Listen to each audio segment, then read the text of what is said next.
KP college Ahore की online क्लासों में स्वागत, अभिवादन, अभिनंदन आप सभी का।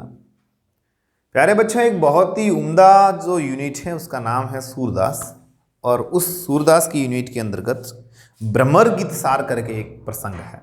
क्या नाम है? भ्रमर गीत सार। इसको हम पढ़ेंगे। तो पहले तो हम ये देखते हैं कि भ्रमर गीत सार क्या है, उसके बाद में हम आगे बढ़ेंगे।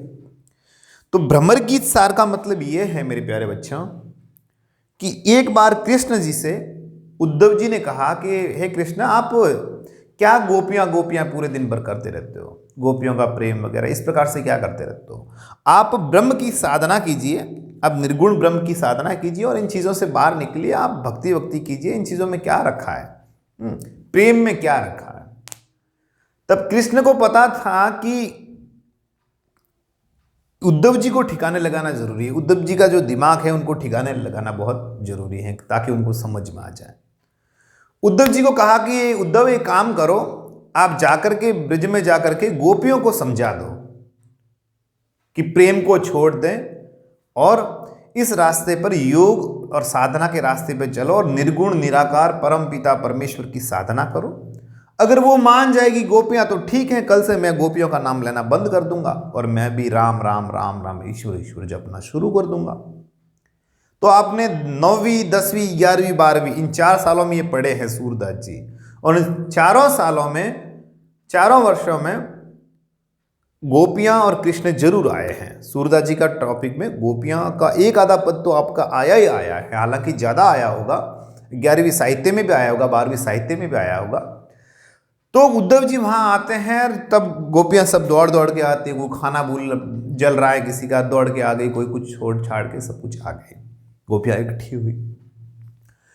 तो उद्धव जी ने कहा कि हे गोपियों, तो क्या, हाँ बोलो भाई, तो आप ये प्रेम को छोड़ दो और एक काम करो, कृष्ण को छोड़ करके आप हरि का नाम स्मरण करो, योग साधना करो। तब गोपियां कहती है कि हमारे हरि हारिल की लकड़ी, हमारे हरि हारिल की लकड़ी पढ़ा होगा आपने।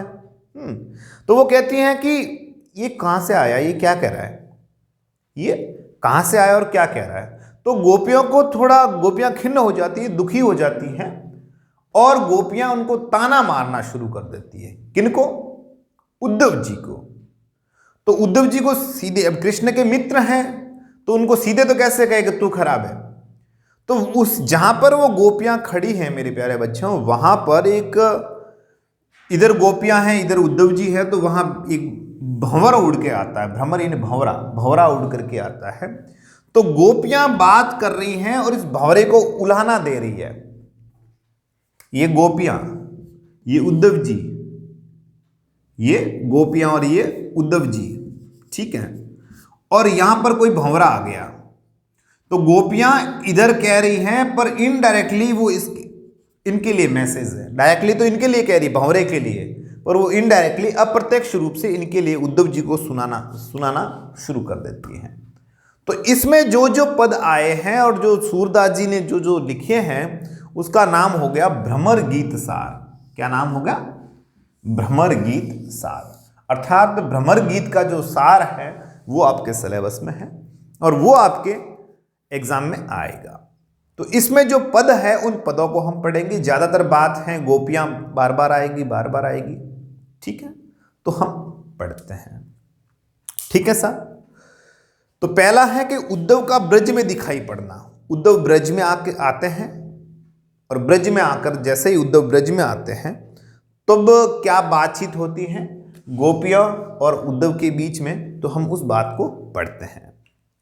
आयो घोष बड़ो व्यापारी, लादी खेप गुण ज्ञान योग की ब्रज में आय उतारी, फाटक देकर हाटत मांगत भोरे निपट सुधारी, दूर ही ते खोटो खायो है लय फिरत सिर भारी, और इनके कहे कौन डहकावे ऐसी कौन अजानी, अपनो दूध छाड़ी को पीवे खार कूप को पानी, उदो जाऊं सवार यहां ते बेगी गहरू नहीं लाओ, और मुंह मांगियो पे हो सूरज प्रभु साहुई आनी दिखाओ।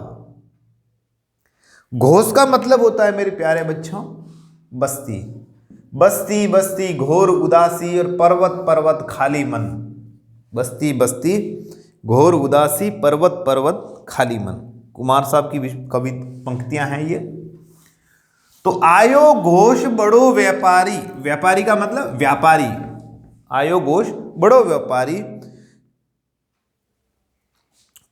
लादी लाद करके, खेप का मतलब होता है जैसे बोलता ना खेप, पूरी एक खेप थी, माल एक खेप लाना पूरा, जैसे इतना सारा एक ट्रक भर के माल वगैरह। और हाटक मांगत भोरे निपट सुधारी, फाटक देकर हाटक मांगत। फाटक का मतलब क्या होता है? फाटक तो आपको पता ही होगा ना, फाटक, फाटक बंद कर जे, फाटक। और हाटक का मतलब होता है सोना, गोल्ड, हाटक यानी सोना, ठीक है। फाटक देकर हाटत मांगी, मांगत भोरे निपट सुधारे।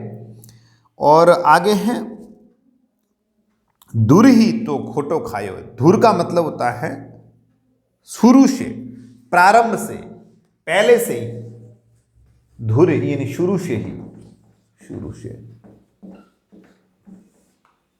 धुर ही तो खोटो यानी खराब, खायो यानी खाया है। डहकावे का मतलब होता है बहकाना, डहकावे, डहकावे का मतलब हो जाएगा बहकाना, भ्रमित करना। क्या होता है? भ्रमित करना, भ्रमित करना, डहकावा, डहकाना यानी भ्रमित करना, ठीक है। और साहूही का मतलब है साहूही, साहूही आने दिखाओ, अर्थात असली मालिक, साहूकार, साहूही। साहूही का मतलब क्या हो जाएगा? इसका असली मालिक कौन है? और असली मालिक का मतलब यहां पे किसके संबंध में आएगा? श्री कृष्ण के संबंध में। प्यारे विद्यार्थियों, किसके संबंध में आएगा? श्री कृष्ण के संबंध में, साहूही श्री कृष्ण, ठीक है।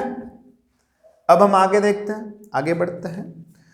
गोपियां कहती हैं कि हम अहीरों की बस्ती में आयो घोष बड़ो व्यापारी, इतना बड़ा व्यापारी कौन आया है साहब? गोपियां तो अहीरों की बेटियां थी। इन्होंने कहा ना, गोपियों ने एक पद में कहा भी था कि हम तो दो भांति फली पायो, हमने दोनों तरफ से फायदा लो लाभ प्राप्त किया। इन्होंने, इतने बड़े कृष्ण ने हमारे अहीरों की बस्ती में आकर हमारे साथ में एक साथ खाना खाया है। अगर वो अब मिलते हैं तो भी ठीक है, तो हमारा भाग्य, और नहीं मिलते हैं तो भी कोई दिक्कत नहीं, हमने इतने साल, इतने वर्ष कृष्ण के साथ में बिताए। तो कि इतना बहुत बड़ा व्यापारी कौन आया है? लादी खेप गुण ज्ञान जोग की ब्रज में आए उतारी, जिन्होंने ज्ञान योग की खेप ला करके ब्रज में उतार दी है। अब वो क्या कर रहे हैं? वह जो व्यापारी हैं वो क्या कर रहे हैं? ज्ञान योग की चीजें यहां पे उन्होंने उतार दी हैं, और बदले में हमें ज्ञान योग फाटक देकर हाटत मांगत भारे निपट सुधारी। निपट का मतलब बिल्कुल, अरे वो ज्ञान की फाटक देकर के हमें प्रेम रूपी हाटक मांग रहा है। अर्थात हम प्रेम रूपी, हमारे पास में सोना है जो कृष्ण के पास में, कृष्ण और हमारी जो मित्रता है उसको ज्ञान के बदले, तो ज्ञान को किसके समान बताया है? फाटक के समान। और हाटक को किसके समान बताया है? प्रेम के समान। किसके समान? प्रेम के समान। तो कि जो ज्ञान रूपी फाटक देकर के प्रेम रूपी हमसे हाटक लेना चाहता है। भाई इतना चतुर आदमी है क्या वो? ऐसा कौन व्यापारी आ गया है ब्रज में? दुर्हिते खोटो खायो है लय फिर सिर भारी। वो इसलिए वो भार लेकर के फिर रहे सामान का, ले लो ले लो ले लो, क्योंकि उन्होंने शुरू से ही ऐसे ही कर्म किए हैं, ऐसा ही उन्होंने खाया है, खराब खाया है ना। और इसीलिए वो ऐसे भटक रहे हैं और उनका माल खराब है। क्यों खराब है? क्योंकि वो प्रेम को लेना चाहते हैं और ज्ञान को देना चाहते हैं। इनके कहे कौन डहकावे ऐसी कौन अजानी। और इनकी बातों में कौन आएगा? इनकी बातों में भ्रमित कौन आएगा? ऐसी कौन अज्ञानी औरत है, ऐसी कौन सी अज्ञानी गोपी है जो इनकी बातों में आ जाएगी। अपनो दूध छाड़ी को पीवे खारकूप को पानी। मतलब इतनी गोपियां मूर्ख नहीं हैं कि हमारा जो हमारे घर का जो दूध है वो हम तो छोड़ेंगे, मीठा दूध तो हम छोड़ें और खारे कुएं का पानी पिए। इतनी गोपियां भोली नहीं है साहब। ये व्यापारी आया है तो अपना सामान वापस ले जाएं। कौन सा सामान वापस ले जाएं? ज्ञान रूपी फाटक। ये जो ज्ञान है ना, जो हमारे पास में बांटने आया है, इस ज्ञान को वापस ले जाए। हम गोपियां तो लेने वाली नहीं है। हम गोपियां इतनी भी भोली नहीं है कि क्या करेगी हम कि भाई वो अपना खुद का जो हमारा घर का दूध है उसको तो हम पिए नहीं और खारे पानी को पीना शुरू कर दें। हम खारे पानी को क्यों पिए, है ना? गोपियां इतनी भोली नहीं है। ऐसा किन्होंने कहा? गोपियों ने। ठीक है, आगे गोपियां बतला रही है। सूरदास जी लिख रहे हैं और गोपियां कह रही है, उदो जाऊं सवार याते बेगी गहुरी जनी लाओ। हे उद्धव जी, कहने लगती है कि हे उद्धव जी, तुम यहां से शीघ्र चले जाओ। उदो जाऊं सवार याते बेगी गहुरु जनी लाओ। गहुरु का मतलब विलंब, बिना देर किए हुए। तुम यहां से शीघ्र चले जाओ और थोड़ी सी भी देर मत करो। और मुंह मांग्यो पेहो सूरज, प्रभु साहू ही आने दिखाओ। और यहां से लौट जाओ और यदि तुम अपने साह को, यानी अपने असली मालिक, जिन्होंने ये कहा है ना कि ज्ञान बांट के आ जाओ, जो ज्ञान के, जो खेप के जो मालिक हैं अर्थात श्री कृष्ण हैं, अगर उनको ला करके हमारे सामने करो। मुंह मांगियो पेहो सूरज, प्रभु साहू ही आने दिखाओ। आपके मालिक को ला करके हमारे सामने बता दो कि इन्होंने ये ज्ञान रूपी जो खेप है उसको बांटने का काम करते हैं, व्यापार करने का काम करते हैं। तो उनको ला करके हम दिखा दोगे मुझे, तो हम तुम्हें मुंह मांगा इनाम दे देंगे। तो हम तुम्हें क्या करेंगे? मुंह मांगी कीमत दे देंगे। तो गोपियों की कृष्ण के प्रति जो भक्ति है, जो निष्ठा है, उसको दर्शाया गया है। दूसरी बात है, गोपियां चतुर हैं, इसलिए तो कहते हैं ना हम बॉडी नहीं है कि हमें ठगी जाएगी, तो उसको भी इसमें बताया गया है। ठीक है। और तीसरी बात है, इसमें रूपक अलंकार है। अब हम आगे बढ़ते हैं एक पद, जोग ठगोरी ब्रजन बिके है, ये व्यापार तिहारो उदो ऐसो ही फिरी जेह, आपे ले आए हो मधुकर ताके उर्न समय है, दाग छाड़ी के कटुक निबोरी को अपने मुख खे है, मूरी के पांतन के कहना को मुक्ता हल दे, सूरदास प्रभु गुण ही छाड़ी को निर्गुण निर्भय है। ठगोरी को मतलब होता है ठगने का सौदा। ठग ठगे जाए, ठग ठगे जाए, ठगोरी का मतलब होता है ठगने का सौदा। ठगने का सौदा, जिसमें अपन सामान ले रहे हैं, जो सौदा कर रहे हैं, उसमें हम ठगे जाएंगे, वो वाला। और मधुकर का मतलब होता है मधु, शहद को बनाने वाला, भौरा। और यहां पर मधुकर का मतलब हो जाएगा उद्धव जी के लिए। किसके लिए हो जाएगा मेरे प्यारे बच्चों? उद्धव जी के लिए और भंवरे के लिए। मैंने कहा था ना, भंवरे को तो टारगेट कर रहे हैं, पर सही सुनाना किनको चाहती हैं गोपियां? उद्धव जी को। मधुकर यानी भंवरा।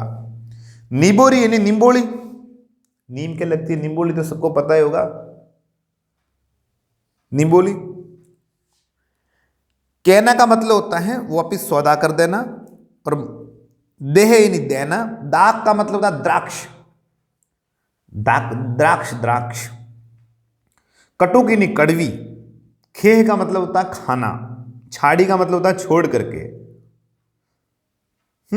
अब हम आगे बढ़ते हैं। जोग ठगोरी ब्रज न बिके है। गोपियां कहती हैं कि हे उद्धव, उपालम पूर्वक सुना करके कहती हैं कि हे उद्धव जी, ये जो योग का साधना रूपी जो योग का सौदा है, जो ठगने वाली बात है ना, ठगोरी ब्रज न बिके है। क्योंकि योग जो आप हमें बोल रहे हैं ना, भी योग की साधना करो, ये तो एक प्रकार से ऐसा सौदा है जिसमें हम गोपियां ठगी जाएगी। तो ये सौदा हम ब्रज में नहीं करने वाली। ये व्यापार तिहरो उदो ऐसो ही फिरी जे है। तुम्हारा ये व्यापार अब ऐसे ही वापस ले जाओ, और यहां तुम्हें ये ज्ञान योग, इन निर्गुण भक्ति रूपी सौदा वापस ले जाना पड़ेगा। ये व्यापार तिहारो उदो ऐसो ही फिरी जे, ये यहां पे बिकने वाला नहीं है, तुम ऐसे ही घूमोगे। इसलिए इस योग और साधना, निर्गुण साधना को तुम वापस लेके चले जाओ। आपे ले आए हो मधुकर ताके उर्न समय है। जो सौदा आप लेकर आए हो वो हमारे उर्नी हृदय को, हमारे मन में अच्छा नहीं लग रहा है। क्यों नहीं लग रहा है? क्योंकि हमारे हृदय में हम निर्गुण भगवान की साधना नहीं करने वाले। और गोपियां पहले एक पद में उन्होंने कहा भी था कि निर्गुण कौन देश को बासी।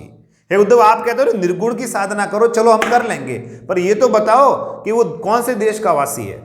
हम जिनसे प्रेम करती हैं, हम तो कहते हैं कि हमारे श्री कृष्ण वहां के हैं, उनके पिता का नाम ये है, उनके माता का नाम यशोदा है, नंद बाबा उनके पिताजी का नाम है, तो हम तो कहने वाली है, हमारे पास में तो प्रूव है। आप बताओ आपके निर्गुण ब्रह्म कहाँ के हैं। तो उसी प्रकार से ये कह रहे कि भाई हमारे मन में ये बात नहीं बैठ रही। कौन सी? कि निर्गुण ब्रह्म की साधना करो। आगे है कि दाग छाड़ी के कटुक निबोरी कौन अपने मुख दे है खे।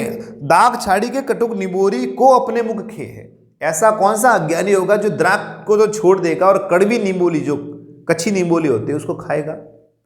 अर्थात ऐसा कौन सा भोला आदमी होगा जो कृष्ण रूपी द्राक्ष को तो छोड़ देगा और निर्गुण ब्रह्म रूपी कड़वी निबोली को खाएगा। हम गोपियां तो खाने वाली नहीं है। आगे है मूरी के पातन के केना को मुक्ता हल दे है। ऐसी कौन मूर्ख होगी जो सामान्य मूली के पत्तों के बदले अपने मोती का सौदा करेगी। मुक्ता हल, मुक्ता हल का मतलब होता है मोती। ये मैंने दिखाया नहीं, मुक्ता हल यानी मोती, मुक्ता हल यानी मोती। और मूरी का मतलब था मूली, और मूरी यानी मूली। अरे मूली के पराठे वगैरह खाते होंगे आप लोग, है ना? तो बेटा मूली के पराठे कम खाया करो, पढ़ाई पे ज्यादा ध्यान दो। मूरी यानी मूली, है ना? मूली। तो गोपियां कह रही कि भाई ऐसा कौन पागल होगा जो मूली के बदले में मोती का सौदा करेगा। मूली के पत्ते किसी को दे दिए तो वो बोलेगा मेरे पास में ये लाखों के मोती, इसको लेके चले जाओ। ऐसा कोई करेगा? तो गोपियां कह रही है कि भाई ये जो ज्ञान योग है ना, जो निर्गुण भक्ति की जो आप बात कर रहे हो, ये निर्गुण भक्ति तो हमें मूली के पत्तों के समान दिख रही है। निर्गुण भक्ति किसके समान दिख रही है? मूली के पत्तों के समान। और हमारा जो कृष्ण का प्रेम है, कृष्ण के प्रति प्रेम है, कृष्ण भक्ति या कृष्ण प्रेम, ये हमारे मोतियों के समान है। किसके समान है? मोतियों के समान। तो साहब हम मूली के पत्तों के बदले मोतियों का विनिमय या मोतियों का जो सौदा है वो नहीं कर सकते। हम इतनी अज्ञानी नहीं हैं, इसलिए जहां से आप ये लेकर आए हैं वापस वहां पे छोड़ दीजिए। सूरदास प्रभु गुण ही छाड़ी के कौन निर्गुण निर्भय है। सूरदास कहते हैं कि गोपियों ने कह दिया है कि हे उद्धव जी, प्रभु श्री कृष्ण की सगुण भक्ति को छोड़ करके, अर्थात कृष्ण प्रेम को छोड़ करके हम निर्गुण भक्ति हैं वो कभी नहीं कर सकते। ऐसी बात गोपियों ने कही है। तो बहुत ही आनंददायक ये पद थे जो आपको पढ़ने हैं। और दूसरी बात है, इसमें सगुण भक्ति के ऊपर है जो गोपियां विशेष जोर दे रही हैं और निर्गुण भक्ति को अपनाना नहीं चाहती, पहली बात। और दूसरी बात है कि गोपियों ने इसमें रूपक अलंकार भी आ जाएगा। रूपक अलंकार कहां पे आएगा? कि जोग ठगोरी ब्रज ने बिके ये व्यापार तिहारे उदय ऐसो फिरी जे है। दाग छाड़ी के कटुक निबोरी को अपने मुखे है। मूरी के पातन के कैना को मुक्ता फल दे है। तो दाग छाड़ी या कटुक निबोरी इसमें आ जाएगा। और तीसरी बात यह है कि इसकी जो भाषा बहुत ही सरल और बहुत ही सहज है, क्योंकि आपको आसानी से पढ़ के समझ में आ जावे। नागमती के वीर्य के वाले पद हैं वो समझ में नहीं आते, ये आप पढ़ के आराम से, कठिन शब्द अगर आपको याद है तो आराम से पढ़ सकते हैं।